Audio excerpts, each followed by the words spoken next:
नमस्कार। आज के इस विश्लेषण में हम चर्चा करने वाले हैं कुंभ राशि के बारे में। जून 2026 कुंभ राशि के जातकों के लिए कोई आम महीना बिल्कुल नहीं होने वाला है। असल में ये एक ऐसा समय है जो पूरी तरह से एक गहरे और सच कहूं तो अनिवार्य बदलाव यानी ट्रांसफॉर्मेशन का समय है। ये महीना किसी एक छोटी मोटी चीज को नहीं बल्कि पूरे अस्तित्व को हिलाकर रख देने वाली क्षमता रखता है। स्रोत ने इस महीने की ऊर्जा को सीधे सीधे एक भूकंप यानी अर्थक्वेक के रूप में वर्णित किया है। खैर, सुनने में थोड़ा डरावना लगता है ना? लेकिन रुकिए, ये एक ऐसा भूकंप है जो पुरानी और जर्जर इमारतों को सिर्फ इसलिए गिरा देता है ताकि उसकी जगह कुछ नया और बहुत ज्यादा मजबूत बनाया जा सके। इसलिए इस ब्रह्मांडीय हलचल से घबराने की कोई जरूरत नहीं है। ये डर के बारे में नहीं है, बल्कि निर्माण के बारे में है।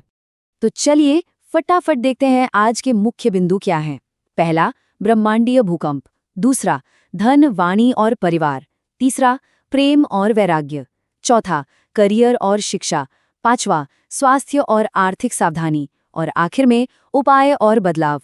शुरुआत करते हैं हमारे पहले हिस्से से, ब्रह्मांडीय भूकंप यानी बड़े ग्रहीय बदलाव। सबसे ध्यान देने वाली बात यह है कि इस महीने एक बेहद शक्तिशाली योग बन रहा है जिसे अनंत काल सर्प योग कहते हैं। अब ये बनता कैसे है? जब सभी ग्रह राहु और केतु के बीच फंस जाते हैं और राहु सीधे जातकों के पहले भाव यानी लग्न में होता है। ये कोई आम योग नहीं है, ये सीधा उनकी आत्मा, उनकी पहचान और मैं असल में कौन हूं जैसी गहरी रियलिटी को छूता है।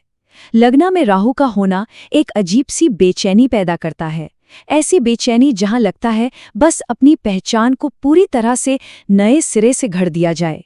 इन ग्रहों के खेल को थोड़ा आसानी से समझते हैं।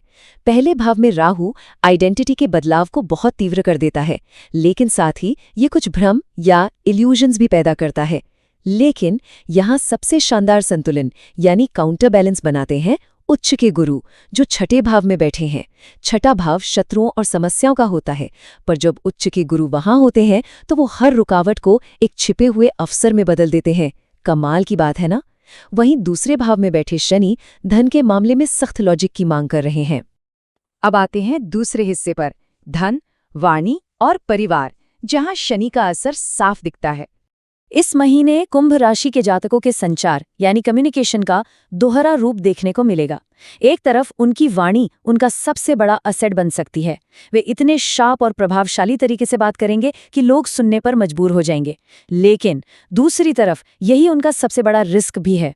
गुस्से या जल्दबाजी में निकला एक गलत शब्द, फिर चाहे वो घर पर हो, ऑफिस में या सोशल मीडिया पर, बड़ा नुकसान करवा सकता है। शब्दों का चुनाव बेहद सावधानी से होना चाहिए। तो आर्थिक मामलों में क्या करना है? इस महीने का गोल्डन रूल ये है, सभी फाइनेंसेस को सिर्फ और सिर्फ प्योर लॉजिक के आधार पर हैंडल किया जाए, उड़ती हुई भावनाओं में बहकर नहीं। शनि इस वक्त मीन राशि में है, जो थोड़ा भावुक बना देता है।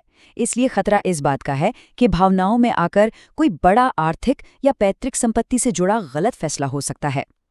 दिल से नहीं, दिमाग से सोचना इस समय की एब्सोल्यूट जरूरत है। आगे बढ़ते हैं तीसरे हिस्से की तरफ, प्रेम, रिश्ते और वैराग्य। यहाँ केतु का काफी प्रभाव है। इस महीने रिश्तों में ध्यान बंटने का या फ्रिक्शन का जो मूल कारण है वो एक टकराव है। एक तरफ कुंभ राशि के जातक हैं जो पूरी तरह से भविष्य और बड़े बड़े आइडियाज पर फोकस कर रहे हैं। वो फिजिकली वहां मौजूद जरूर हैं, पर मेंटली कहीं और ही भटक रहे हैं। और दूसरी तरफ उनका पार्टनर है जिसे आज अभी इसी पल में एक इमोशनल कनेक्शन चाहिए। केतु सातवें भाव में आकर इस इमोशनल डिस्कनेक्ट को और ज्यादा बढ़ा देता है। पर टेंशन की बात नहीं है। स्रोत ने इस दूरी को कम करने के लिए कुछ बेहद प्रैक्टिकल उपाय दिए हैं। हर दिन पार्टनर के लिए थोड़ा ऐसा समय निकालना चाहिए जिसमें कोई इंटेलेक्चुअल डिस्कशन या फ्यूचर प्लानिंग ना हो, सिर्फ फीलिंग्स की बात हो। साथ मिलकर फाइनेंसेस प्लान करना एक बहुत मजबूत और प्रैक्टिकल कनेक्शन बना सकता है। नए रिश्तों में सिर्फ दिमागी लगाव से आगे बढ़कर देखना होगा। और हाँ, अगर अचानक कोई पुराना रिश्ता लौट आता है तो उसकी ठीक से जांच किए बिना उसमें दोबारा कूदने से बचना होगा। चलिए अब बात करते हैं चौथे हिस्से की, करियर, बिजनेस और शिक्षा। सीधे शब्दों में कहें तो हाई प्रेशर हाई रिवॉर्ड। इस वक्त जब उच्च के गुरु और शुक्र का संयोग बनेगा तो जातकों की सर्विस और प्रॉब्लम सॉल्विंग स्किल्स एक आर्ट फॉर्म बन जाएंगी। खास तौर पर जो लोग health care, legal and administrative, finance, education या कंटेंट क्रिएशन जैसी फील्ड्स में हैं, उनके लिए इस महीने नए क्लाइंट्स और बेहतरीन अपॉर्चुनिटीज आने की पूरी संभावना है। ये उनके लिए एक बड़ा मौका है। लेकिन ध्यान दीजिए, यहाँ बिजनेस ओनर्स और प्रोफेशनल्स के लिए एक बहुत सख्त चेतावनी भी है। महीने के अंत में बुध यानी मर्क्यूरी वक्री हो रहा है, और जब बुध वक्री होता है तो क्या होता है? कम्युनिकेशन और कॉन्ट्रैक्ट्स में भारी गड़बड़ी आने के चांसेस होते हैं। इसलिए किसी भी नए एग्रीमेंट या डॉक्यूमेंट पर साइन करने से पहले उसको एक बार नहीं 3 बार चेक करना बेहद जरूरी है। और जो विद्यार्थी हैं, उनकी स्थिति कैसी होगी? राहु लग्न में होने की वजह से दिमाग में एक साथ 20 अलग-अलग विचार दौड़ेंगे। इस ओवरथिंकिंग से बचने के लिए कुछ बहुत स्पेसिफिक टिप्स बताए गए हैं। पढ़ाई के समय को एकदम रिजिडली ब्लॉक करें। एक सेशन में सिर्फ और सिर्फ एक ही टारगेट पर फोकस रखें। नई चीज़ों में उलझने के बजाय पुराने नोट्स और प्रैक्टिस सेट्स रिवाइज करें। और सबसे ज़रूरी बात, मल्टीटास्किंग से पूरी तरह से दूर रहें।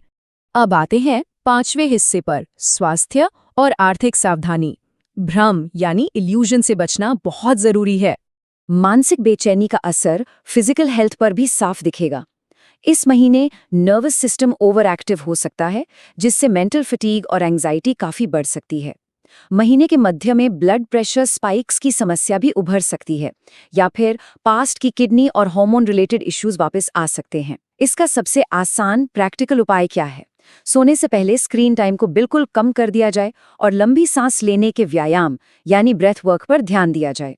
और जब बात आती है इन्वेस्टमेंट्स की, तो बिल्कुल आंखें खुली रखनी हैं। जैसा कि हमने पहले कहा, राहु लग्न में बैठकर बेहद खूबसूरत इल्यूजन्स पैदा करता है। कोई भी ऐसी फाइनेंशियल स्कीम या विदेश जाने का अवसर जो सुनहरा लगे या too good to be true लगे, उसकी गहराई से जांच करना जरूरी है। स्पेक्युलेटिव ट्रेडिंग या बिना सोचे समझे परमानेंट सेटलमेंट के फैसले इस महीने मुसीबत में डाल सकते हैं। सतर्कता ही बचाव है। आखिर में छठा भाग, उपाय और बदलाव, अपने पुराने आवरण को छोड़ने का समय। अनंत काल सर्प योग और ग्रहों की इन टकराव वाली स्थितियों को बैलेंस करने के लिए ये 3 स्टेप बेहद असरदार माने गए हैं। पहला, शिव मंदिर जाना और मन ही मन ओम नमः शिवाय का जाप करना। दूसरा, शनिवार के दिन बहते जल में नारियल, काले तिल और सरसों का तेल प्रवाहित करना। और तीसरा, सबसे प्रैक्टिकल उपाय, अपने आसपास की ऊर्जा को संतुलित करने और केतु को शांत करने के लिए घर में रखे पुराने और अनुपयोगी सामान को बाहर निकाल देना। तो इस पूरे विश्लेषण की सबसे मुख्य बात क्या है? वो ये है कि इस महीने आने वाले दबाव और टकराव से डरना बिल्कुल नहीं है। स्रोत का ये कोट याद रखने लायक है कि अब तक जो वर्जन था वो पुराना हो चुका है। ये समय एक बिल्कुल नए रूप से मिलने का है।